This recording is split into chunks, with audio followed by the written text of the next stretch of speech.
BNP chairperson Begum Khaleda Zia গুরুতর অসুস্থ থাকায় তাকে কিন্তু ঢাকার এভারকেয়ার হাসপাতালে কিন্তু ট্রিটমেন্ট দিচ্ছেন চিকিৎসকরা। আমরা যতটুকু জানি অসুস্থ হয়ে কিন্তু তিনি এভারকেয়ার হাসপাতালে ভর্তি হয়েছেন। এর পাশাপাশি আমরা দেখেছি তিনি অসুস্থ হওয়ার সঙ্গে সঙ্গে কিন্তু তাকে হাসপাতালে যখন ভর্তি করা হয় এরপরে বিভিন্ন দলের নেতাকর্মীরা তাকে দেখতে কিন্তু রাজধানীর যে এভারকেয়ার হাসপাতাল রয়েছে সেখানে উপস্থিত হয়েছেন, গিয়েছেন এবং ডাক্তারদের সঙ্গে কিন্তু তিনি আসলে ইশারায় কথা বলছেন বলেও এমনটা কিন্তু আমরা জানতে পেরেছি। এর পাশাপাশি আমরা দেখেছি তিনি অসুস্থ হওয়ার পর বিভিন্ন জেলা এবং বিভাগগুলোতে আসলে তার জন্য দোয়া মাহফিলের ব্যবস্থা করা হয়েছে। আজকে আমরা দেখছি আসলে আসন্ন জাতীয় সংসদ নির্বাচনে রংপুর সদর যে 3 আসন রয়েছেন, 3 আসনের বিএনপির মনোনীত মোহাম্মদ শামসুজ্জামান শামু, তার নেতৃত্বে কিন্তু আমরা দেখেছি যে আসলে এখানে তার রোগ মুক্তি এবং সুস্থতা কামনায় দোয়া মাহফিলের আয়োজন করা হচ্ছে। এখানে আরো নেতাকর্মীরা রয়েছেন, আমরা তার সঙ্গে একটু কথা বলতে চাই যে এখানে তারা উপস্থিত হয়েছেন এবং তারা দোয়া কামনা করছেন। সকলের কাছে আমরা দোয়া চাই, দলমত নির্বিশেষে সকলের কাছে। প্রতিটা মানুষ কষ্ট পাচ্ছে, যে আল্লাহ তাকে তুমি রক্ষা করো, তাকে সুস্থ করো।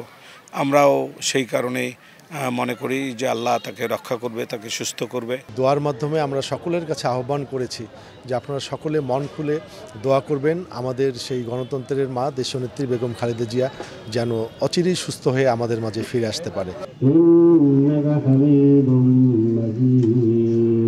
রেদওয়ান হিমেল, সময় সংবাদ, রংপুর।